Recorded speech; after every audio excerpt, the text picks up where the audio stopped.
Hello friends, welcome to study one.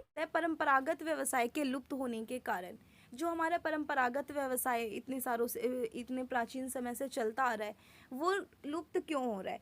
तो उसके जो है बहुत सारे कारण हैं जैसे निरक्षरता, आर्थिक पिछड़ापन, अपर्याप्त वित्तीय व विपणन सेवाएं। इन सब चीज़ों के कारण क्या है कि पहले के जो व्यवसाय हैं वो धीरे धीरे अब ख़त्म होते जा रहे हैं।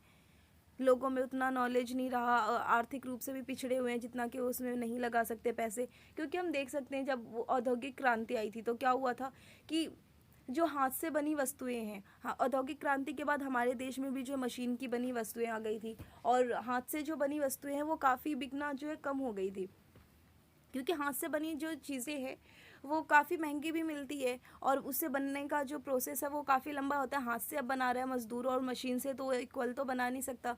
तो इसलिए और आर्थिक रूप से भी ये लोग पिछड़ गए थे। धीरे धीरे इन लोगों का जो ये छोटा उद्योग है, कुटीर उद्योग, ये सारा बंद होने लगा था। उसके बाद है वन आधारित संसाधनों की कमी। धीरे धीरे जो वन आधारित संसाधन है उन सब की कमी होने के कारण भी जो है ये व्यवसाय जो परंपरागत रूप से हैं वो लुप्त होने लगे। जैसे कोई शिकार करने का काम कर रहा है तो क्या अब तो वन की देख रहे हैं कि अब धीरे धीरे वनों की कटाई कितनी तेज़ी से हो रही है। उसके बाद भूमि सुधार लागू करने की में धीमी प्रगति। भूमि सुधार जो है, भूमि सुधार के बाद ही जो है कृषि एक अच्छे लेवल पर हो पाएगा। क्योंकि कृषि तो हमारे देश में की जाती थी लेकिन कृषि में उतने अच्छे से जो है कुछ सुधार नहीं किया गया था, बस लोग कर रहे थे तो उतना कुछ प्रॉफिट नहीं हो पा रहा था। इसलिए धीरे धीरे, लेकिन अब जो हम देखते हैं तो हमारे देश में जो है भूमि सुधार किया गया है, जैसे पंचवर्षीय योजनाएं भी चलाई गई थी। उसके बाद नेक्स्ट देखते हैं हम पर्यावरणीय निम्नीकरण। परंपरागत व्यवसाय में सुधार की आवश्यकता के कारण हमारे जो परंपरागत व्यवसाय चलते हुए आ रहे हैं परंपरागत रूप से, उसमें हमें सुधार करने की आवश्यकता है। क्यों करने की आवश्यकता है तो देखिए, स्टार्ट करते हैं। फर्स्ट है स्वदेशी ज्ञान को बनाए रखने के लिए। जो हमारा स्वदेशी ज्ञान है, जो हमारी प्राचीन समय से सभ्यता संस्कृति चलती आ रही है, अगर हमने ये जो हमारा ये परंपरागत व्यवसाय है उसको हमने अगर सुधार नहीं किया, उसको आगे नहीं चलाए तो क्या है वो पूरी तरीके से ख़त्म हो जाएगा। जो हमारी पुरानी सभ्यता है, संस्कृति है, वो सारी नष्ट हो जाएगी। तो हमें अपना ज्ञान बनाकर रखने के लिए और अपना ज्ञान बनाकर रखने के लिए, अपने स्वदेशी संस्कृति को बचाने के लिए जो है ये काफ़ी आवश्यक है कि हम अपने परंपरागत व्यवसाय में सुधार करें और उसे बचा कर रखें। नेक्स्ट है विदेशी मुद्रा व आय उत्पादन का स्रोत। जो अभी हमने पढ़ा था कि जो परंपरागत व्यवसाय है हमारे कुछ ऐसे, जैसे हमारे देश से जो है मसालों को एक्सपोर्ट किया जाता है। कृषि के ऐसे कई सारी चीज़ें हैं जैसे चावल, गेहूँ, इन सब चीज़ों का एक्सपोर्ट किया जाता है। तो इससे क्या होता है हमारे देश में जो विदेशी मुद्राएं आती है। शिल्प कलाएँ हैं जैसे, वो भी काफ़ी शिल्प कलाएँ हैं जो भारत की विदेशों में भी पसंद की जाती है। तो उन चीज़ों के एक्सपोर्ट करने से क्या होता है कि भारत में विदेशी मुद्रा आती है। तो विदेशी मुद्रा का जो एक ये काफ़ी अच्छा माध्यम है कि परंपरागत व्यवसाय। उसके बाद है जीविका अवसरों का व्यापक क्षेत्र। अगर हम देखें तो परंपरागत व्यवसाय, हमने इतनी सारी चीज़ें पढ़ी हैं, काफ़ी सारी परंपरागत व्यवसाय हैं जो पहले से चलते हुए आ रही है हमारे देश में। तो इसमें अच्छी खासी अगर हम देखें तो अच्छा खासा करियर भी है। नेक्स्ट है अपनी संस्कृति व विविधता को बनाए रखने के लिए। हमारी जो संस्कृति है, विविधता है हमारे देश की, अगर परंपरागत व्यवसाय ख़त्म हो गए तो हमारे देश की जो संस्कृति है और अलग अलग स्टेट की अलग अलग चीज़ें जो भारत के विविधता के लिए एक सौंदर्य का रूप है वो ख़त्म हो जाएगा। उसके बाद नेक्स्ट देखते हैं आपका है परंपरागत व्यवसाय में सुधार के तरीके। हम कैसे अपने परंपरागत जो व्यवसाय हैं उसमें सुधार कर सकते हैं। तो सबसे पहले प्रशिक्षण सुविधा की व्यवस्था। अगर बच्चों को स्टार्टिंग से जो प्रशिक्षण दी जाएगी, प्रशिक्षण देने से क्या है वो जो परंपरागत व्यवसाय है उसे हम सुधार कर सकते हैं। अगर उस बारे में नॉलेज ही नहीं होगा तो वो व्यवसाय सही से नहीं कर पाएंगे। तो सबसे पहले क्या है उसमें हमें प्रशिक्षण सुविधाओं की व्यवस्था करनी चाहिए। उसके बाद है नए डिज़ाइन बनाना। जो हमारी कशीदाकारी है, हस्तशिल्प कलाएँ हैं, उन सब चीज़ों को थोड़ा और आगे बढ़ाना नए डिज़ाइन बना के। फिर है पर्यावरण हितैषी कच्चे माल का उपयोग करना। ऐसे कच्चे माल का उपयोग करना जो कि पर्यावरण के लिए हानिकारक ना हो। संरक्षण और परिष्करण नीतियाँ। संरक्षण की नीतियाँ अपनाना। नई पैकेजिंग, जो पुरानी चीज़ें जो प्राचीन समय से चलती आ रही है उसे उसमें कुछ और भी नई नई चीज़ें करके नई पैकेजिंग बनाना। नेक्स्ट है बौद्धिक संपदा अधिकार का रक्षण। आधुनिक परिदृश्य में गैर संस्कारी संस्थाओं और संस्कार और सरकार की भारतीय कला प्रोत्साह गैर सरकारी संस्थाओं और सरकार द्वारा भारतीय कला को प्रोत्साहन मिला है। तो ये सारी चीज़ें थी जिससे हम क्या कर सकते हैं कि परंपरागत जो हमारे व्यवसाय हैं उनमें सुधार कर सकते हैं। तो अगर आप बुक से पढ़ते हैं तो काफ़ी डीपली आपका ये दिया हुआ है, तो शॉर्ट में आप पढ़िए और शॉर्ट में याद करिए, बाकी उसे डिफाइन आप खुद से भी कर सकते हैं। कार्य, आयु और जेंडर। तो अगर हम देखें कोई भी कार्य है उस पर आयु और जेंडर का जो है वो काफ़ी प्रभाव पड़ता है। किसी भी कार्य बल में कार्य करने वालों की आयु व लिंग उनकी व्यक्तिगत व व्यावसायिक जीवन की कार्य पद्धति को प्रभावित करता है। अगर हम कोई भी कार्य कर रहे हैं तो उसमें जो आयु है, एज और जेंडर का प्रभाव पड़ता है, क्योंकि देखते अगर हम अपने समाज में देखें तो समाज में पहले से ही कई ऐसे काम बांट दिए जाते हैं कि ये काम जो है वो सिर्फ पुरुषों के लिए होना चाहिए, जैसे कुछ भारी उठाना या फिर कोई भी ऐसा काम होता है जो एक माना जाता है कि ये जो है सिर्फ पुरुष ही कर सकते हैं। मजदूरी करना हो गया, बोझा उठाना हो गया, कुछ भारी उठाना हो गया, इस टाइप का। और कुछ काम है जैसे कि दाई का काम, नर्स का काम, ये सारी चीज़ें मानी जाती है कि ये सिर्फ स्त्री के लिए ही सही होती है। तो हमारे समाज में पहले से ही कुछ ऐसे कार्यों को बांट दिया जाता है कि ये पुरुषों के लिए सही है और ये महिलाओं के लिए सही है। वहीं अगर हम देखें तो आयु आयु जो है वो तो होना ही नहीं चाहिए, क्योंकि एज लिमिट अगर हम देखें तो बच्चों को से तो कोई भी काम नहीं करवाना चाहिए, क्योंकि बच्चों का काम सिर्फ पढ़ना होना चाहिए, तभी देश का जो है विकास होगा और बच्चे जो है आगे चल के जो है बच्चे वो देश के लिए एक देश के अच्छे नागरिक के रूप में कार्य कर सकेंगे। तो फिर भी अगर हम देखें तो बच्चों को जो है कुछ ऐसे काम होते हैं जो ज़्यादा एज हो जाने के बाद जो बूढ़े लोग हैं, बच्चे हैं, महिलाएं हैं, वो उनके लिए करवाना जो है वो सही नहीं होता। जैसे यहाँ देखें हम बच्चों, महिलाओं एवं बड़ी आयु वर्ग के लोगों के स्वास्थ्य पर प्रतिकूल प्रभाव पड़ता है जब हम उन्हें ऐसे श्रम कार्य में लगाते हैं जो उनके लिए उपयुक्त नहीं होते। तो ये तो अगर हम देखें कि कुछ बड़ी आयु के लोग हो गए या फिर महिलाओं को कुछ ऐसे काम नहीं करवाने चाहिए जिससे उनके स्वास्थ्य पर बुरा प्रभाव पड़े। वहीं अगर हम बच्चों का देखें तो हमें बच्चों से तो काम ही नहीं करवाना चाहिए, लेकिन फिर भी हम देखते हैं कि कई फैक्ट्रियों में, खानों में, मिलों में क्या होता है कि बच्चों से काम करवाया जाता है, महिलाओं से काम करवाया जाता है, और वो भी बेचारे मजदूरी करते हैं, क्यों? अपनी आर्थिक स्थिति के कारण। तो वही था इसमें कि कार्य पर जो है आयु और जेंडर का जो प्रभाव पड़ता है कि जेंडर। नेक्स्ट है हमारा टॉपिक कार्य के संबंध में जेंडर मुद्दे। तो ये तो काफ़ी, अगर हम देखें कार्य के संबंध में जो जेंडर के मुद्दे हैं, हम अपना समाज अगर देखें तो समाज में क्या है, समाज को दो वर्गों में बांटा गया है। जैविक और आनुवंशिक आधार पर मानव जाति को दो लिंग में बांटा गया है। दो लिंग में क्या बांटा गया है? मादा व पुरुष, महिला पुरुष में बांटा गया है। भारत के सर्वोच्च न्यायालय ने ट्रांसजेंडर को भी तीसरे लिंग के रूप में मान्यता दे दी है। दो लिंग है हमारे समाज में, तो एक महिला और पुरुष, और अब जो है वो ट्रांसजेंडर को भी जो है वो मान्यता मिल गई है। इसके बाद आपका एक और क्वेश्चन इसमें ये बनता है, अगर आप देखें तो एक क्वेश्चन ये आपका बनता है कि सबसे पहले कि जेंडर का हमने देखा कि जेंडर और सेक्स, इसमें बताएगा कि सेक्स या फिर जेंडर में जो है क्या डिफरेंस होता है, ये क्वेश्चन भी आता है आपका। तो सबसे पहले अगर हम यहाँ देखें तो लिंग का मतलब ये हो गया कि हम अगर समाज में देखें तो जो आनुवांशिक रूप से होता है तो वो दो लिंग में बटा होता है कि एक पुरुष लिंग और दूसरा स्त्री लिंग। तो जो जैविक रूप से है, ओके, तो ये आपको ध्यान रखना है। अगर आप अच्छे से समझ लेते हो तो फिर आप इसका आंसर ईजिली कर पाएंगे। सबसे पहले लिंग के आधार पर बांटना, मतलब कि जो जैविक रूप से है, आनुवांशिक रूप से है, जैसे कि पुरुष लिंग और स्त्रीलिंग, ओके। नेक्स्ट अगर हम देखें जेंडर क्या है?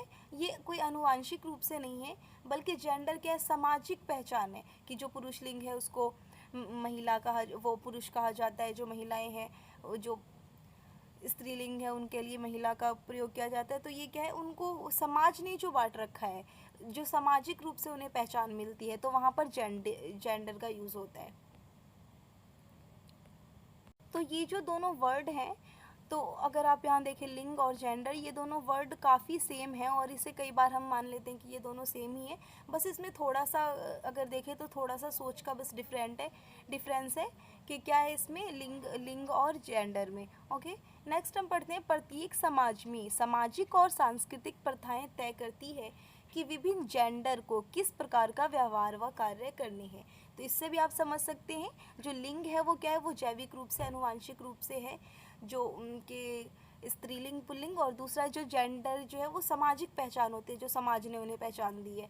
तो समाज क्या है, समाज बांट देता है, जो हमारी संस्कृति पहले से चली आ रही है कि जो जेंडर है वो कौन कौन सा कार्य करेगा, महिलाएं कौन सा कार्य करेगी, पुरुष कौन सा कार्य करेंगे। तो ये सामाजिक रूप से पहले से ही चला आ रहा है कि महिलाओं को ये काम नहीं करना, वो काम नहीं करना, महिलाएं हैं तो वो पुरुषों के अंडर में रहेगी, जो उन्हें बोला जाता है वो काम किया जाएगा। तो ये सारी चीज़ें जो हमारे समाज में चली आ रही है, समाज द्वारा अपेक्षित व्यवहार स्त्री व पुरुष की भूमिका की पहचान के रूप में स्थापित हो जाते हैं।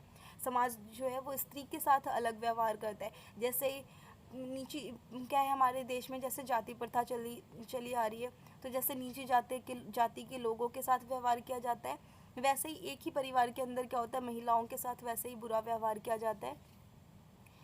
धन कमाने में सक्रिय, अगर हम देखें तो अगर जॉब करने भी जाओ तो अगर वही काम अगर कोई औरत कर रही है तो उसके लिए उसे कम सैलरी दी जाती है, अगर वहीं पर कोई पुरुष कर रहा है तो उसके लिए उसे ज़्यादा सैलरी दी जाती है। तो यहाँ भी हमें असमानता देखने को मिलती है स्त्री और पुरुष के बीच। अब तो काफ़ी सुधार आया है पहले से जो है महिलाओं की स्थिति में, लेकिन अभी भी पहले क्या था कि महिलाओं को घर से बाहर ही नहीं निकलने दिया जाता था और उनके साथ काफ़ी बुरा व्यवहार किया जाता था, उनके साथ अपेक्षित व्यवहार किया जाता था। लेकिन अभी भी उन्हें, महिलाओं को अगर हम देखें तो उतनी स्वतंत्रता नहीं मिल पा रही है जो कि उन्हें मिलनी चाहिए। अभी भी अगर महिलाएं भले ही घर से बाहर निकल गई है, जॉब करने जाती है, वहाँ भी उनके साथ भेदभाव होता है। महिलाएं जॉब कर रही है, सेम जॉब के लिए उन्हें क्या है, कम सैलरी दी जाती है। धन कमाने में सक्रिय भागीदारी व परिवार के संसाधनों में योगदान के बावजूद स्त्रियों को स्वतंत्र रूप से निर्णय लेने की समाज में मनाही है। अब क्या है, स्त्रियां अब धन भी कमाने लगी है, समाज में अपनी भागीदारी भी देने लगी है, लेकिन फिर भी कई काम जो है वो उन्हें जो है समाज में क्या है, अपने जो उसके लिए वो स्वतंत्र रूप से निर्णय नहीं ले पाती है, उन्हें जो है समाज के अकॉर्डिंग ही करना पड़ता है। सब काम के लिए जो स्त्रियाँ स्वतंत्र नहीं है। समय की मांग है कि हम इन्हें शिक्षित करें, सशक्त बनाएं और समाज में उचित स्थान व अधिकार दें, क्योंकि हमारे समाज में काफ़ी जो है समाज में सुधार किया गया है, स्त्रियों के लेकर काफ़ी बातें होती है, उनके विकास के लिए भी देखा गया है, जैसे बेटी बचाओ बेटी पढ़ाओ, कई सारी चीज़ें की गई। लेकिन फिर भी अगर हम देखें तो अभी महिलाओं के साथ अभी भी काफ़ी बुरा होता है। तो उसके लिए है कि महिलाओं को खुद सशक्त होना पड़ेगा, उनके लिए कोई दूसरा कोई कुछ नहीं कर सकता। महिलाओं को शिक्षित हो, महिलाएं अगर शिक्षित हो, सशक्त हो, तो क्या कर सकती है, वो अपने अधिकार को देख सकती हैं और और जो समाज है, समाज को भी जो है महिलाओं को उनका अधिकार देना चाहिए, जो उनकी स्वतंत्रता है वो देनी चाहिए। महिलाओं द्वारा किए गए घरेलू कार्यों को आर्थिक योगदान व उत्पादन गतिविधि की तरह महत्व देने की आवश्यकता है। अगर हम देखें, महिलाएं घर में काम करती है, वही पुरुष अगर बाहर जाकर काम करके आते हैं तो क्या होता है, उन्हें पैसा मिलता है, सैलरी मिलती है, तो लोगों को वो दिखता है कि हाँ पुरुष काम कर रहे हैं। लेकिन अगर महिलाएं पूरे दिन घर में काम कर रही है, जो भी काम कर रही है, उसके लिए दिखता है कि ये कोई काम ही नहीं है। क्यों? क्योंकि उसके बदले में हमें क्या है, कोई आर्थिक लाभ नहीं हो रहा।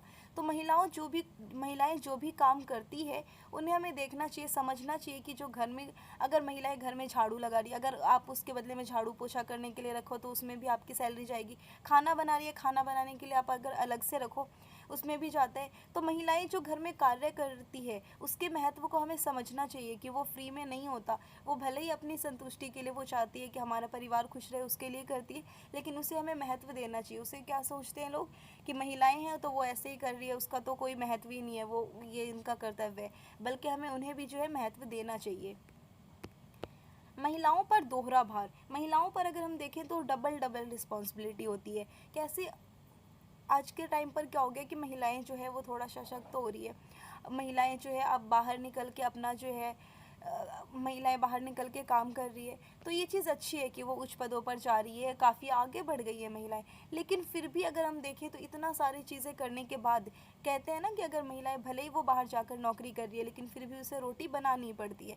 तो इसीलिए बेचारी को क्या होता है, पुरुषों के साथ तो है कि अगर वो बाहर जा रहा है तो फिर घर में आके आराम से बैठना है, लेकिन अगर महिला है तो उसे घर के साथ बाहर का अगर वो काम कर रही है, अगर जॉब कर भी रही है तो साथ में घर भी देखना है। तो वही चीज़ है, समय के साथ साथ भूमिकाओं और आचरण में परिवर्तन हो रहा है। महिलाओं ने अब अर्थव्यवस्था में प्रत्येक क्षेत्रों में भाग लेना शुरू कर दिया है और बहुत से उच्च पदों पर आसीन हैं, लेकिन फिर भी क्या है, उनसे यह अपेक्षा की जाती है कि वो घर का अधिकांश कामकाज करे व घर परिवार की देखभाल करे। भले ही वो नौकरी कर रही है, कुछ और कर रही है, लेकिन उसके साथ साथ क्या है, उन्हें घर परिवार को भी संभालना है, तो डबल डबल प्रेशर हो जाता है महिलाओं पर। इसमें देखेंगे हम समाज में स्त्री और पुरुष की अपेक्षित भूमिकाएं, समाज में जो स्त्री और पुरुष की भूमिकाएं हैं उनके बारे में देखेंगे। तो सबसे पहले हम स्त्री का देखते हैं। स्त्री परिवार की देखभाल करने वाली।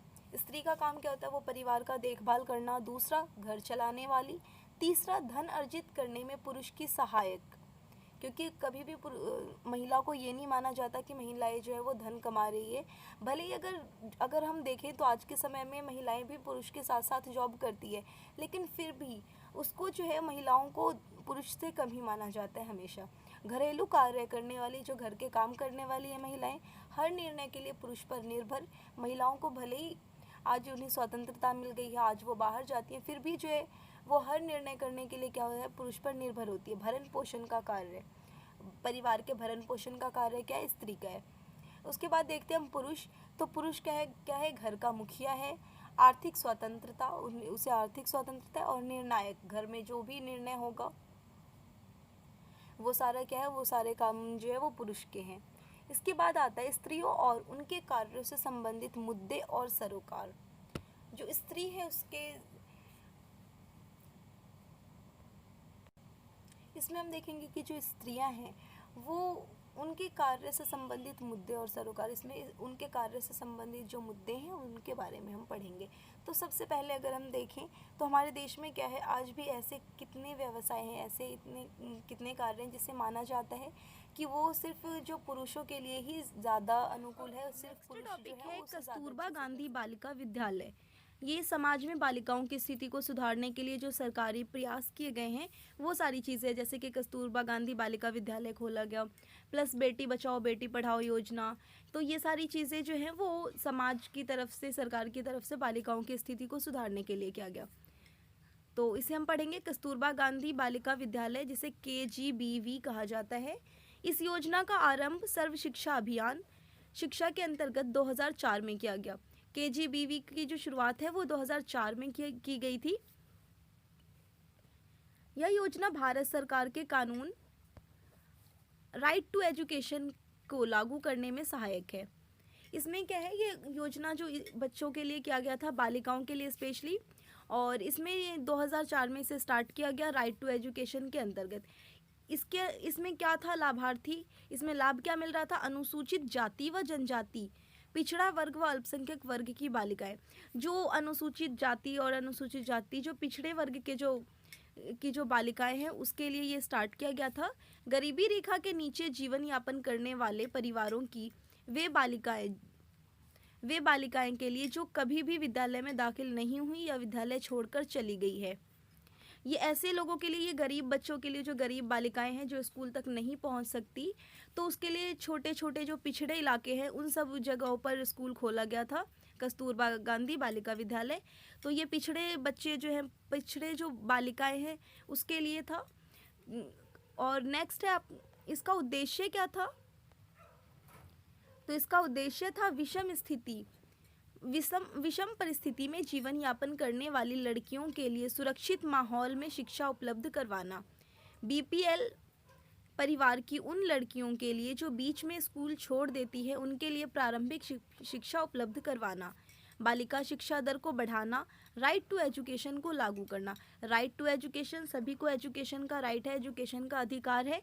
इसलिए ऐसी जो गरीब बालिकाएं होती है, गरीब बच्चियां होती है जो एजुकेशन नहीं ले पाती या फिर बीच में छोड़ देती है, तो उस सब को वापस स्कूल में लाना और उन्हें शिक्षा देना, जो बेसिक शिक्षा है वो शिक्षा उपलब्ध करवाना, इसका काम था। जो पिछड़े इलाकों में जो पिछड़ी और जो छोटी जाति की लड़कियां हैं, बालिकाएं हैं, ये उनके लिए था।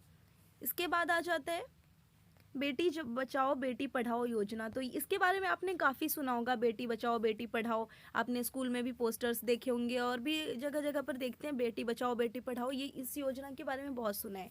तो चलिए अब इस योजना के बारे में और एक्स्ट्रा मैं बताती हूँ आप लोगों को। तो सबसे पहले ये योजना हम देखेंगे तो 22 जनवरी 2015 को ये योजना स्टार्ट की गई थी। किसके द्वारा स्टार्ट की गई थी? तो हमारे देश के प्रधानमंत्री नरेंद्र मोदी, उनके द्वारा स्टार्ट की गई थी बेटी बचाओ बेटी पढ़ाओ योजना। कहाँ? हरियाणा के पानीपत में इस योजना का प्रारंभ किया गया था। सबसे पहले हरियाणा के पानीपत में ये स्टार्ट हुआ था। इस योजना का क्रियान्वयन 3 मंत्रालयों के सहयोग से हुआ। 3 मंत्रालय जो है इस योजना का क्रियान्वयन कर रहे थे, इस योजना को चलाने में सहायता कर रहे थे। कौन कौन से? पहला महिला एवं बाल विकास मंत्रालय, दूसरा है स्वास्थ्य मंत्रालय और परिवार कल्याण मंत्रालय, और तीसरा है मानव संसाधन विकास। तो ये आप लोगों को थोड़ा सा बेटी बचाओ बेटी पढ़ाओ जो योजना है उसके बारे में बताया गया कि कैसे स्टार्ट हुआ, किसने स्टार्ट किया। और ये योजना जो बेटी बचाओ और बेटी पढ़ाओ है, इसके बारे में आपने सुना तो है, लेकिन ये योजना स्टार्ट की क्यों गई थी, असल मेन ये जानना है। तो सबसे पहले पक्षपाती लिंग चुनाव की प्रक्रिया का उन्मूलन। हमारे देश में आप देखते हैं कि लड़कियों के साथ कैसे भेदभाव किया जाता है, लिंग के आधार पर बहुत भेदभाव होता है। कि क्या सोचते हैं परिवार के लोग कि बेटियां जो है वो कुछ नहीं कर सकती, बेटों को ज़्यादा महत्व दिया जाता है। तो बेटे और बेटियों में दोनों में समानता लाने के लिए इस योजना की जो है शुरुआत की गई थी कि सबसे पहले तो बेटी को सेव करना है, बेटी को बचाना है और फिर पढ़ाना है। क्योंकि देखते हैं कि जो लोग हैं उन्हें लगता है कि बेटी परिवार को जो आगे हमारा वंश बढ़ाएगा वो लड़का बढ़ाएगा, जो इनकम होगी पैसे लाकर उन्हें लड़का देगा, बेटियां जो है सिर्फ उनका खर्च बढ़ाती है। तो इसलिए लोग जो है वो बेटियों को कई बार भ्रूण हत्या कर दी जाती थी बेटियों की, और ये आज तक हमारे समाज में जो है ये चलता आ रहा है। तो इन सब चीज़ों को कम करने के लिए, ख़त्म करने के लिए जो है इस योजना का आरंभ किया गया, कन्या भ्रूण हत्या को रोकने के लिए। क्योंकि लड़कियों को भ्रूण में ही मार दिया जाता है, उनको जन्म से पहले ही मार दिया जाता है अगर पता चल जाता है लड़के हैं तो। दूसरा है बालिकाओं की शिक्षा सुनिश्चित करने के लिए, पहले बेटियों को बचाना है और फिर उन्हें शिक्षित करना है। नेक्स्ट है शिक्षा के साथ साथ बेटियों को अन्य क्षेत्रों में आगे बढ़ाना और उनकी भागीदारी सुनिश्चित करना। उन्हें शिक्षा देकर, पहले बेटियों को बचाओ फिर उन्हें शिक्षा देकर फिर बेटियों को अलग अलग क्षेत्रों में उनकी भागीदारी को बढ़ाना है। लिंग अनुपात में सुधार लाना। आप देख सकते हैं कि हमारे देश में जो है वो लिंग अनुपात अगर देखें तो पर 1000 लड़कों पर जो है लड़कियों की संख्या काफ़ी कम है। तो लिंग अनुपात जो है उसको सुधार करना, उसे समानता पर लाना, उसे इक्वल करने की तरफ भी जो है ये एक ध्यान है। क्योंकि अगर पहले ही लड़कियों को भ्रूण में ही मार दिया जाएगा तो फिर हमारा जो लिंग अनुपात है वो तो इक्वल कभी हो ही नहीं पाएगा। तो इसीलिए बेटियों की सुरक्षा जो है वो काफ़ी ज़रूरी है। तो लिंग अनुपात को सुधार लाना। इसके बाद है बालिकाओं के सशक्तिकरण के लिए एक समग्र वातावरण का निर्माण करना। एक ऐसे वातावरण का निर्माण करना जिसमें बालिकाओं का भी विकास अच्छे से हो पाए, बालिकाएं भी अपना विकास कर सके, वो भी आगे बढ़ सके। समाज की लैंगिक रूढ़िवादी सोच को तोड़ना। समाज की जो सोच है, जो सदियों से ये परंपरा चलती आ रही है कि बेटियां जो है हमारा वंश जो है वो बेटे बढ़ाते हैं, बेटियों को नहीं रखना चाहिए। जो समाज की जो स्टार्टिंग से जो चलती आ रही है रूढ़िवादी सोच, बेटियों को घर तक ही सीमित रखना चाहिए, उन्हें आगे नहीं बढ़ने देना चाहिए, वो सारी सोचों को ख़त्म करना और बेटियों को भी शिक्षित करके आगे बढ़ाना। इसके बाद हमारा टॉपिक है कार्य के प्रति मनोवृत्तियां और दृष्टिकोण। कार्य के प्रति मनोवृत्ति और दृष्टिकोण। मनोवृत्तियाँ क्या होती है? मनोवृत्ति होती है सोच, हमारी सोच किसी भी कार्य के प्रति हमारी सोच क्या है, हमारा दृष्टिकोण क्या है, उस कार्य को देखने का नज़रिया कैसा है। अगर आप किसी भी काम को जिस दृष्टिकोण से देखते हो, जिस नज़र से देखते हो, वैसा ही आपको होता है। जैसे देखिए, कार्य के प्रति मनोवृत्ति का अर्थ कार्य के प्रति हमारा रवैया है। व्यक्ति का नौकरी से संतोष अथवा असंतोष का अनुभव उसकी मनोवृत्ति से काफ़ी प्रभावित होता है। हम जैसा उस कार्य के बारे में, किसी भी काम के बारे में हम जैसा सोचते हैं, वैसा ही हमें उससे जो है उसका इफ़ेक्ट हमारे ऊपर पड़ता है। जैसे अगर हम किसी भी काम को बोझ समझ के करते हैं तो फिर क्या होता है, उस काम से हम असंतुष्ट रहते हैं, उससे हमें अच्छा नहीं लगता। लेकिन अगर उसी काम को अगर हम खुश होकर करते हैं तो क्या है, उससे हमें संतोष प्राप्त होता है। तो किसी भी काम को आप देखने का नज़रिया जो है आपको उस काम के प्रति जो आपकी सोच है, उससे आप संतोष या फिर असंतोष हो सकते हो। इसके बाद है, जब कोई व्यक्ति अपने कार्य को परितोष व सीखने के स्रोत के रूप में देखता है तो नौकरी का संतोष सुनिश्चित हो जाता है। कार्य की दिनचर्या व कार्य के प्रति व्यक्ति का दृष्टिकोण कार्य की जीवन गुणवत्ता को प्रभावित करता है। आप किसी भी काम को जिस दृष्टिकोण से देखते हो, जिस नज़रिया से देखते हो, उसी हिसाब का उस कार्य की गुणवत्ता होती है। मतलब अगर आप किसी भी काम को बस ये समझ कर रहे हो कि इस काम को सिर्फ मुझे ख़त्म करना है, तो आप उसको उसी तरीके से कर पाओगे और उससे असंतुष्ट रहोगे।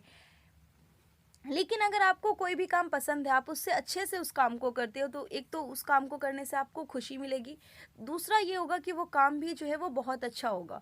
तो इसीलिए किसी भी काम को जो करने के प्रति जो हमारी सोच होती है, हमारी दृष्टिकोण होती है, उसका हमारे काम पर प्रभाव पड़ता है। और इसमें हमें बताना है कि जैसे अगर आप हमारी जो सोच होती है, देखिए अगर आप किसी भी काम कर रहे हो, किसी भी ऑफिस में कहीं भी आप काम कर रहे हो, अगर आप देखते हो अपने से ऊंची पोस्ट वाले लोगों को देखते हैं हम, तो हमारे से ऊंचे पोस्ट वाले हैं, क्या है, उनकी सैलरी ज़्यादा होगी, उनको इज्जत ज़्यादा मिलेगी, उसका पोस्ट मतलब ज़्यादा है। तो क्या होगा, अगर हम अपने से ऊंचे पोस्ट वालों को देखते हैं तो हमें असंतोष प्राप्त होता है कि वो हमसे ज़्यादा सैलरी है उसकी, वो हमसे ज़्यादा अच्छे लाइफ स्टाइल जीता है। लेकिन अगर आप वहीं पर अपने से नीचे पोस्ट वाले को देखते हो तो क्या होगा, आपको खुशी होगी कि चलो हम कम से कम हम जो है इससे तो ऊपर हैं, हमें क्या है उससे अच्छा हम कर रहे हैं। तो इसीलिए जो किसी भी चीज़ को देखने का बस नज़रिया अलग है। अगर आप अपने से अच्छे लोगों को देखते हो, अगर आप हम जीवन जीते हैं, तो सब तो ऐसा नहीं है कि कोई बहुत ज़्यादा पैसा है किसी के पास या बहुत ज़्यादा गरीब है। अगर हम देखें तो हमसे अच्छे लोग भी हैं और हमसे जो है हमसे नीचे लोग भी हैं। तो हम एक ही चीज़ है, हम तो वहीं पर हैं, हम तो ऊपर या नीचे नहीं जा रहे। लेकिन बस हमारे देखने के नज़रिए से जो है हमें खुशी या फिर दुख हो सकता है। अगर हम अपने से ऊंचे वालों को देखकर दुखी होंगे, वो लोग कितने अच्छे से जीते हैं, वो कितने खुश हैं, तो क्या होगा, उससे हम दुखी हो जाते हैं कि हमसे इतने अच्छे लोग होते हैं, उनके पास इतना पैसा होता है, वो ऐसे करते हैं। लेकिन फिर अगर हम उससे अपने खुद से नीचे वाले को देखते हैं कि ऐसे कुछ ऐसे लोग भी हैं जो हमसे भी नीचे, जो जो हमारी तरह जीने के लिए भी तरसते हैं, तो क्या है, हमें फिर संतोष प्राप्त होता है कि नहीं, हम जहाँ हैं हम सही हैं। तो बस काम को देखने का नज़रिया अलग होता है। एक चीज़ और हम देख सकते हैं कि कई लोग होते हैं जिनके पास बहुत पैसा है, वो BMW में घूम रहे हैं, उनके पास बहुत अच्छा सा घर है, और दूसरी तरफ उसके बाद भी क्या है, वो संतुष्ट नहीं है, अपने जीवन में खुश नहीं है। दूसरी तरफ एक नॉर्मल फैमिली है, वो बस इतना है कि वो उनका नॉर्मल घर है, जो उनकी इनकम है कि उसका परिवार खुश रह पाता है, इतनी इनकम है उनकी। तो भी नॉर्मल होने के बाद भी उनकी ज़्यादा इनकम नहीं है, फिर भी वो खुश रहते हैं। तो इसका रीज़न ये नहीं होता कि हमारे पास पैसा पे डिपेंड सब कुछ नहीं होता कि अगर हमारे पास पैसा है तो हम खुश हैं, और पैसा अगर थोड़ा कम है तो हम दुखी हो सकते हैं। हमें खुश रहने के लिए, हमें संतुष्ट रहने के लिए जो है और भी रीज़न्स है, जैसे कि अगर आपके फैमिली के साथ, आपके जो फ्रेंड्स हैं, आपके जो सोसाइटी है, उस सब के साथ अगर आपके अच्छे रिलेशन है, उस सब के साथ अगर आप खुश हो तो खुश रह सकते हैं। इसके लिए हमें ज़रूरी नहीं है कि बहुत सारा पैसा ही हो। इस यहाँ देखते हैं कार्य के प्रति व्यक्ति के दृष्टिकोण का प्रभाव। यहाँ पर हम देखते हैं कि व्यक्ति का जो दृष्टिकोण होता है, जो अभी मैंने बताया, उसका प्रभाव क्या पड़ता है हमारे कार्य पर।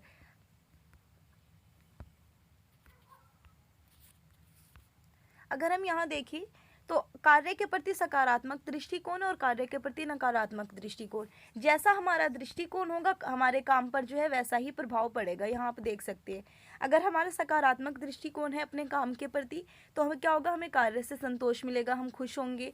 आनंद पूर्वक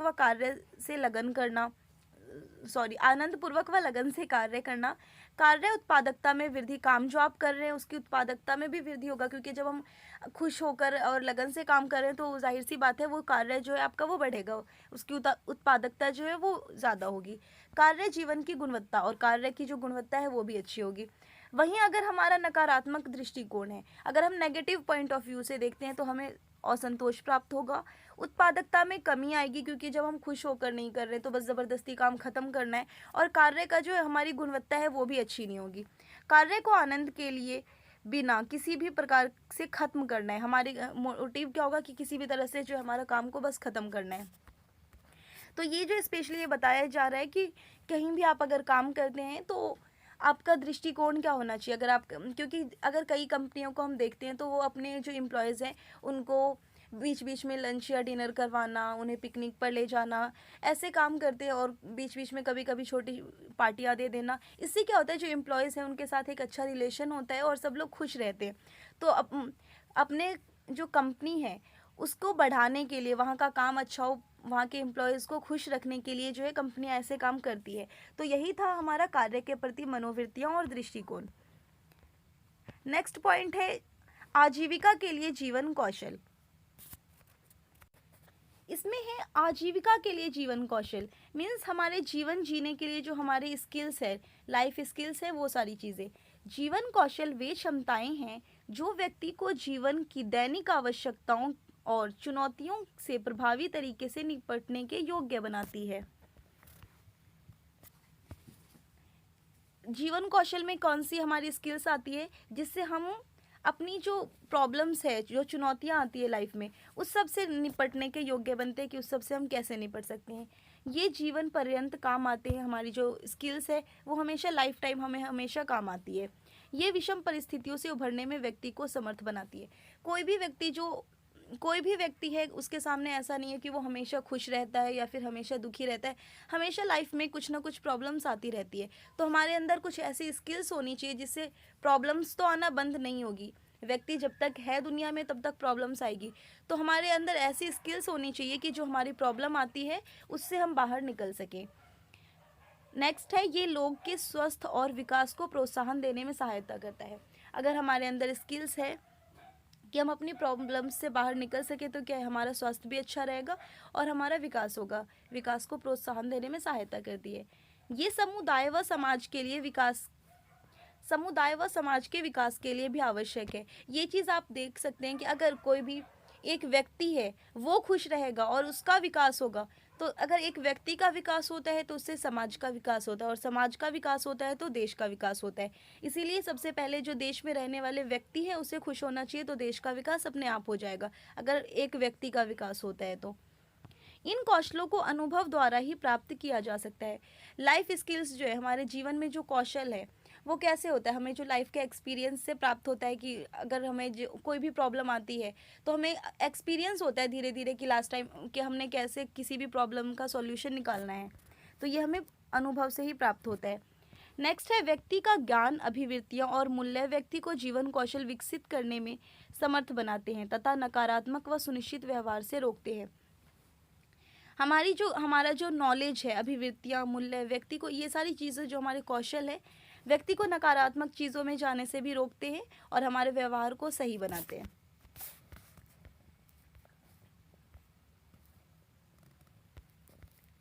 विशेषज्ञों द्वारा पहचाने गए 10 जीवन कौशल।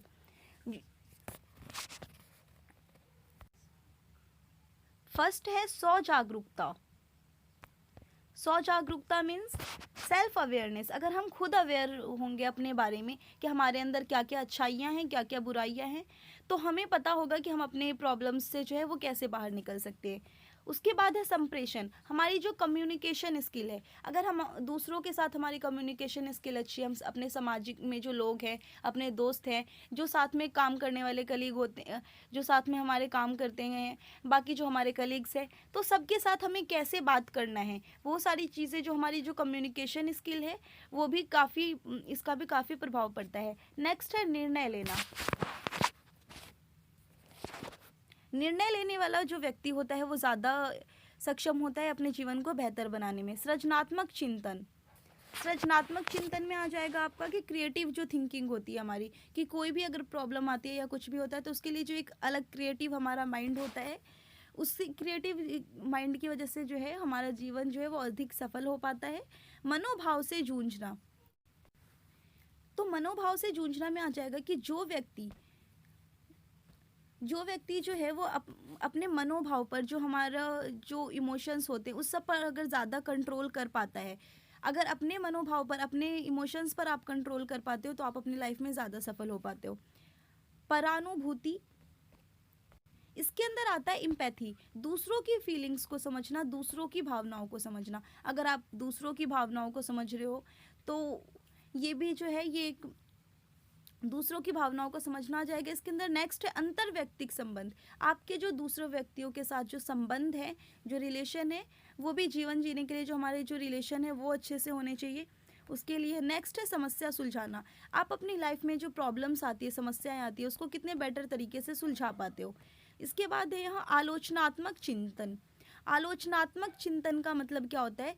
क्रिटिकल थिंकिंग, किसी भी चीज़ का, अगर कोई भी चीज़ है, कोई भी बात हो रही है, तो उस समस्या के बारे में या किसी भी चीज़ के बारे में आप क्रिटिकल रूप से सोच सको। जैसे उसको दोनों तरफ से, कोई भी चीज़ है उसकी अच्छाई बुराई हर चीज़ आप देख सको उसको, तभी जो उस पर जो हम चिंतन करते हैं तो वो ज़्यादा सही निर्णय ले पाते हैं। अगर हम किसी भी चीज़ के बारे में उसकी सिर्फ अच्छाइयों के बारे में सोचें या फिर सिर्फ उसकी बुराइयों के बारे में सोचें तो हम नहीं कर पाते। तो इसलिए क्रिटिकल थिंकिंग होनी चाहिए हमारी, जिसकी वजह से एक हम सही निर्णय ले पाते हैं। तनाव से जूझना,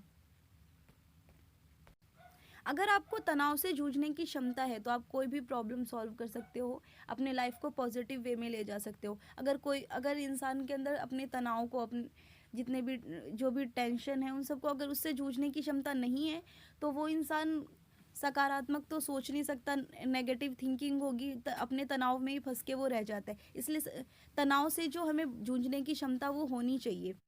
इसके बाद है कार्यस्थल पर आवश्यक प्रक्रिया कौशल। जो कार्यस्थल होता है उस पर जो कौशल की प्रक्रिया वो कौन कौन सी इम्पोर्टेंट है?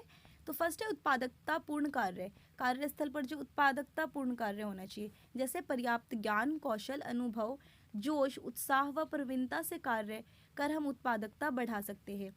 ऐसे कार्य करना कि जिससे हमारे जो कार्यस्थल पर हम जो भी कार्य कर रहे हैं उसकी उत्पादकता बढ़े। अगर हम पर्याप्त ज्ञान होगा, जो भी कार्य कर रहे हैं उसके बारे में हमें ज्ञान हो, स्किल्स हो, जो कार्य कर रहे हैं उसके बारे में अच्छी नॉलेज हो, एक्सपीरियंस हो, जोश हो, तो इन सारी चीज़ों से क्या होता है कि जो भी काम हम कर रहे हैं उसकी उत्पादकता बढ़ जाती है। उसके बाद है प्रभावी ढंग से सीखना, जो भी चीज़ें अपने क्षेत्र से संबंधित उपकरण और कार्य नीतियों को सीखना। आप जिस भी फील्ड में काम कर रहे हो उसके बारे में अच्छे से आपको जो है पता होना चाहिए, उस क्षेत्र से संबंधित जितनी सारी चीज़ें हैं वो आपको पता होनी चाहिए। नवीनतम जानकारी रखना, आप जो भी काम कर रहे हो उसके बारे में, जो ये नहीं कि सिर्फ आपको उसके बारे में नॉलेज है तो बस हो गया कि अब हाँ नॉलेज तो है, बल्कि हमें जो हमेशा नई नई चीज़ें जो है उसके बारे में सीखना चाहिए, जिससे जो है उसका और ज़्यादा अच्छे से विकास हो पाता है। कड़ी मेहनत व लगन से सभी आवश्यक कौशल को सीखने के लिए तत्पर रहना, कोई भी कौशल सीखने के लिए, कोई भी स्किल सीखने के लिए हमेशा तत्पर रहना चाहिए। उसके बाद है स्पष्ट संप्रेषण, आप अपने कार्यस्थल के जो उत्पादकता है उसको कैसे बढ़ा सकते हैं, तो ये सारी चीज़ें हैं। उसके बाद है स्पष्ट संप्रेषण, आपकी जो कम्युनिकेशन स्किल है वो अच्छी होनी चाहिए, बिल्कुल अच्छे से स्पष्ट संप्रेषण होना चाहिए। मिलजुल कर काम करना, सहयोग भावना, जहाँ भी आप कार्यस्थल पर काम कर रहे हो वहाँ पर वहाँ के जो बाकी कर्मचारी हैं उनके साथ मिलजुल कर काम करना, सहयोग की भावना होना। विवेचनात्मक और रचनात्मक सोच, कुछ नया करना और विवेचनात्मक मूल्यांकन करना। एकाग्रता व सतर्कता, ये सारी चीज़ें हैं इसके अंतर्गत। उसके बाद है सुकार्यकी। इस टॉपिक में हम पढ़ेंगे कि सुकार्यकी क्या होता है। सबसे पहले तो सुकार्यकी को इंग्लिश में ऑर्गोनॉमिक्स कहते हैं। ऑर्गोनॉमिक्स दो ग्रीक शब्दों से मिलकर बना है। पहले देखें तो ऑर्गन, जिसका मतलब होता है काम करना, काम। दूसरा है नोमिक्स, इसका मतलब है प्राकृतिक नियम। इसे हमें पता चल जाता है, अगर हम इस वर्ड की मीनिंग देखें तो काम के जो प्राकृतिक नियम है वो क्या है? ऑर्गोनॉमिक्स है। इसे मानव कारक अभियांत्रिकी भी कहा जाता है, ह्यूमन फैक्टर्स इंजीनियरिंग। सुकार्यकी मानव व मशीन का सामंजस्य है। इसमें हम मानव और मशीन का ये सामंजस्य है, मतलब मिला जुला रूप है। आगे हम देखेंगे क्या होता है सुकार्यकी अपने कार्यस्थल पर कार्य करते समय लोगों का किया जाने वाला अध्ययन है, ताकि लोगों की व्यवसाय संबंधी आवश्यकताओं को कार्य करने की विधियों को, औजारों और पर्यावरण को ध्यान में रखते हुए लोगों की जटिल अंतर संबंधों को समझ सके। सुकार्यकी विज्ञान की वह शाखा है। सुकार्यकी क्या है? विज्ञान की एक शाखा है, ठीक है, जिसमें जैविक विज्ञान द्वारा कार्यकर्ताओं, कार्यविधियों, औजारों और पर्यावरण के बीच अंतर संबंधों का अध्ययन किया जाता है। मेन अगर हम देखें कि सुकार्यकी में क्या होता है कि अगर आप कहीं भी किसी भी जगह पर काम कर रहे हो तो यहाँ पर लोगों का अध्ययन किया जाता है इस प्रकार से कि अगर आप काम कहीं पर भी कर रहे हो तो वहाँ पर आप किस प्रकार से काम कर रहे हो, वहाँ पर आप जो काम कर रहे हो तो वहाँ के जो फर्नीचर है, वहाँ की जो मशीन है, बाकी सारी चीज़ें हैं, वो आपके अकॉर्डिंग है कि नहीं, उससे आप कंफर्टेबल हो कि नहीं। मतलब इसमें सभी चीज़ों का अध्ययन किया जाता है। आपके कार्यस्थल पर जो भी काम करते समय जो भी आपकी चीज़ें हैं, आपकी आवश्यकता से संबंधित सारी चीज़ों का यहाँ पर अध्ययन किया जाता है। सुकार्यकी के उद्देश्य, ये इसका उद्देश्य क्या है? तो कार्यस्थल व कार्य के उपकरणों को कार्यकर्ता की आवश्यकता के अनुसार सुविधाजनक बनाना, कार्यकर्ता की दक्षता व उत्पादकता को बढ़ाना। सिंपल सी चीज़ है। सुकार्यकी का जो उद्देश्य है ये है कि काम आप कहीं भी जब आप काम कर रहे हो तो आपका जो कार्य के उपकरण है, कोई भी जो आप काम कर रहे हो, आपके जो काम करने के जो भी उपकरण है, फॉर एग्जांपल आप देखिए, अगर आप कहीं ऑफिस में काम कर रहे हैं, वहाँ पर आप एक चेयर पर बैठकर काम कर रहे हो, लेकिन वो चेयर आपके लिए कंफर्टेबल नहीं है। ओके, तो जब वो कंफर्टेबल नहीं है वो चेयर आपके लिए, तो कई दिन तक आप जब लगातार बैठकर करोगे वहाँ पर काम, तो आपके कमर में दर्द होने लगेगा, काफ़ी प्रॉब्लम होगी आपको। तो इसलिए जो कोई भी चीज़ जो है वहाँ पर, जैसे एग्जाम्पल दिया है एक चेयर का आपको, कि अगर आपकी कुर्सी जो है वो अगर आपके अकॉर्डिंग होगी, आपके जिस हिसाब से आप हो, आपके बॉडी के अकॉर्डिंग होगी, आप वहाँ पर कंफर्टेबल होगे तो सही से काम कर पाओगे। तो सुकार्यकी का मेन जो इसका उद्देश्य है यही है कि आपके जो आप कहीं भी कार्यस्थल पर काम कर रहे हो, वहाँ के जो भी चीज़ें हैं वो आपकी सुविधाजनक हो, ऐसे हो वो सारी चीज़ें जिससे आप कंफर्टेबल हो। इससे क्या होगा, अगर आपकी चीज़ें कंफर्टेबल है, आप जहाँ पर काम कर रहे हो, तो क्या होगा, आप काम सही से कर पाओगे और कार्य में जो उत्पादकता में वृद्धि होगी। सुकार्यकी के स्तंभ, सुकार्यकी के स्तंभ में दिया हुआ है आपको कि वहाँ जैसे किस किस चीज़ों का अध्ययन किया जाता है। यहाँ देखिए हम, औद्योगिक मनोविज्ञान, कार्यस्थल में प्रेरणा, प्रशिक्षण अंदाज, कि कार्यस्थल में जो प्रेरणा है, प्रशिक्षण का अंदाज है, वो सारी चीज़ें कैसी है। दूसरा, मानव मिति, शरीर का आकार व माप, आपके शरीर का आकार व माप कैसा है, क्योंकि जिस हिसाब से आपके शरीर का आकार व माप होगा, वहाँ की सारी चीज़ों को उसी के अकॉर्डिंग होनी चाहिए। उसके बाद है जैव यांत्रिकी, पेशी कंकाली गतिविधियाँ या क्रियात्मक कार्य व बल, आपका जो भी आप काम कर रहे हैं उस पर जो कार्य बल लग रहा है, उस सब चीज़ों का अच्छे से अध्ययन। नेक्स्ट है शरीर क्रिया विज्ञान, शरीर क्रिया विज्ञान में कि कार्य की अवधि, कितनी देर तक आप काम कर रहे हो, उसमें फिर मुद्रा कितनी मिल रही है, आपकी शारीरिक क्षमता क्या है, वो सारी चीज़ें, मतलब जो भी टोटली जो कार्यस्थल पर आपकी जो भी चीज़ें होती है, सब कुछ का अध्ययन किया जाता है इसमें। अब है यहाँ सुकार्यकी के लाभ। अगर हम ये काम करते हैं कि कार्यस्थल पर जो भी है, तो उसकी वजह से इस लाभ क्या होता है, तो फर्स्ट है उत्पादकता को बढ़ाता है। अगर सारी चीज़ें आप अगर कंफर्टेबल हो, वहाँ पर आप सही से काम कर रहे हो, तो उत्पादकता जो है अपने आप बढ़ेगी। अगर आप कंफर्टेबल होकर वहाँ पर काम नहीं कर रहे हो तो उस काम जो है वो सही से नहीं हो पाएगा, उत्पादकता कम हो जाएगी। नेक्स्ट है त्रुटियों को कम करता है, वहाँ पर जितनी भी कमियां हैं, जब सब कुछ का अध्ययन किया जाएगा, पता लगाया जाएगा कि वहाँ क्या क्या कमियां हैं, फिर उन सारी कमियों को दूर किया जाएगा। चोट व दुर्घटना के जोखिम को कम करता है, अगर सब कुछ को अध्ययन करके सब कुछ को सही से वहाँ रखा जाएगा तो चोट और दुर्घटना की का जो जोखिम है वो अपने आप कम हो जाएगा। कार्य दक्षता को बढ़ाता है, तनाव को कम करता है, कर्मचारियों के मनोबल को बेहतर बनाता है। जब सब कुछ अच्छा होता है, जब हमारे आसपास का वातावरण अच्छा हो, सब कुछ ठीक होगा, तो मनोबल जो है कर्मचारियों का वो बढ़ जाता है। रोजगार संतुष्टि में वृद्धि, और इससे क्या होगा कि एम्प्लॉयज़ जो है वहाँ पर जो कार्य कर रहे हैं वो लोग जो है वो संतुष्ट होंगे। नेक्स्ट टॉपिक है हमारा उद्यमिता। इसमें हम पढ़ेंगे उद्यमिता होती क्या है। तो उद्यमिता एक नया और नवप्रवर्तक उत्पाद या सेवा स्थापित करने का कार्य है। उद्यमिता का मतलब है एक नया उत्पाद या सेवा स्थापित करना। उद्यमी व्यक्ति, नया उत्पाद या सेवा स्थापित करना, उद्यमी व्यक्ति जो नए उत्पाद या सेवा का एक उद्यम व्यवसाय का रूप देता है। उद्यमी व्यक्ति जो होता है वो क्या करता है, नए कोई भी उत्पाद को या सेवा को एक बिजनेस का रूप देता है। तो उद्यमिता जो है वो बिजनेसमैन, जो बिजनेसमैन होते हैं वो क्या करते हैं, किसी भी उत्पाद या सेवा को एक बिजनेस बनाते हैं। ओके, उद्यमी नवप्रवर्तक जो भी उद्यमी व्यक्ति होते हैं वो नवप्रवर्तक होते हैं, मतलब वो एक नई चीज़ स्टार्ट करते हैं, नया उत्पाद या सेवा जो भी है उसे। नेक्स्ट है क्रिएटिव होते हैं, वो सुव्यवस्थित होते हैं। और सबसे मेन चीज़ जो होती है एक उद्यमी व्यक्ति के लिए, वो जोखिम उठाने वाला व्यक्ति होता है।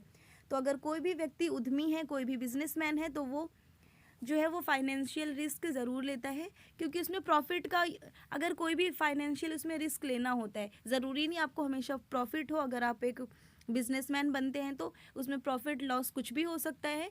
तो उसके लिए जो भी व्यक्ति है उसको जोखिम उठाने वाला व्यक्ति होना चाहिए। तो ये उद्यमी व्यक्ति कैसा होता है, ये सारी चीज़ें जो उसकी क्वालिटीज़ होती है, तो आप देख सकते हैं कि ये सारी क्वालिटीज़ आपके अंदर है या नहीं। क्योंकि उद्यमी संसाधनों को अपनी कुशाग्र बुद्धि से जुटाता है, अपनी जो बुद्धि से वो संसाधनों को जुटाता है और उन्हें जीविका के लिए लक्ष्य बनाता है। उद्यमी नए संगठनों की शुरुआत अथवा वर्तमान संगठनों को पुनर्जीवित करने का कार्य करते हैं। उद्यमी व्यक्तियों के लक्षण कौन कौन से होते हैं, देखिए आपके अंदर ये सारे लक्षण हैं या नहीं।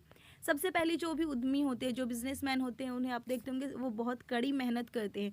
बिना कड़ी मेहनत के तो उनका जो बिज़नेस वो कर रहे हैं तो उसमें आगे बढ़ नहीं सकते। तो सबसे बड़ी चीज़ है वो कड़ी मेहनत करते हैं, प्रॉफिट ले वो कड़ी मेहनत करते हैं प्लस रिस्क लेते हैं। योजना बनाने व क्रियान्वयन करने का ज्ञान व कौशल, उनमें जो है योजना बनाना, प्लानिंग करने का ज्ञान और कौशल होता है। वित्त सामग्री, व्यक्ति और समय के प्रबंधन का कौशल, अपने टाइम का मैनेजमेंट और वित्त सामग्री, जो भी पैसा और जो जो चीज़ें उनके बिजनेस से रिलेटेड सामान है, प्लस अपने टाइम का, इन सब चीज़ों का मैनेजमेंट करने की स्किल होती है उनके अंदर। जोखिम उठाने का साहस होता है। एक साथ कई कार्य करने की योग्यता होती है। अच्छे संप्रेषण कौशल का होना, अच्छे कम्युनिकेशन स्किल का होना उनमें आवश्यक है। उनके अंदर जो है एक अच्छा कम्युनिकेशन स्किल होता है, जिसकी वजह से जो है अब जो दूसरों पर वो जो है अपना इफेक्ट डालते हैं। अगर उसके बाद है कठिन मुद्दों से निपटने और उनके समाधान ढूंढने की क्षमता, उनको जो है कोई भी कठिन परिस्थिति आ जाए तो उनसे निपटने की जो कौशल है, उनसे निपटने का कौशल उनके अंदर होता है और उसका समाधान वो आसानी से ढूंढ पाते हैं। गतिरोध, चुनौतियों और असफलताओं का सामना करने की योग्यता, क्योंकि उन्हें पता है कि अगर कोई भी हम नया काम स्टार्ट कर रहे हैं, कुछ भी कर रहे हैं, तो उसमें जो है काफ़ी गतिरोध आते हैं, काफ़ी चुनौतियाँ आती है। और असफलता का हमारा कोई ये नहीं होता कि हाँ हमें सफलता मिल ही जाएगी। तो असफलताओं का सामना करने की भी योग्यता होती है। यथार्थवादी होना व आसान समाधानों की अपेक्षा न करना। यथार्थवादी होते हैं, यथार्थवादी होना का क्या मतलब है कि हम किसी इमेजिनेशन वर्ल्ड में नहीं जीते, हम ये कर लेंगे वो कर लेंगे, बल्कि जो उद्यमी व्यक्ति होते हैं वो यथार्थवादी होते हैं, वो प्रैक्टिकल होते हैं, वो सारी चीज़ें करते हैं। और आसान समाधानों की अपेक्षा न करना, और उन्हें ये नहीं होता कि हमें जो है वो सब कुछ इतनी आसानी से मिल जाएगी, क्योंकि कुछ भी पाना जो है वो इतना आसान नहीं होता है। आपकी लाइफ में आप भी अभी हैं, आगे बढ़ोगे तो कोई भी लाइफ में जो कोई भी चीज़ हासिल करना इतना आसान नहीं होता। तो हमें ये नहीं अपेक्षा करनी चाहिए कि हाँ हमें जो सब कुछ आसानी से मिल जाएगी। और नेक्स्ट सबसे लास्ट है विनम्र होना। तो ये सारी चीज़ें जो है ये उद्यमी व्यक्ति की क्वालिटीज़ है। तो आपको देखना है कि आपके अंदर क्या क्या क्वालिटी है।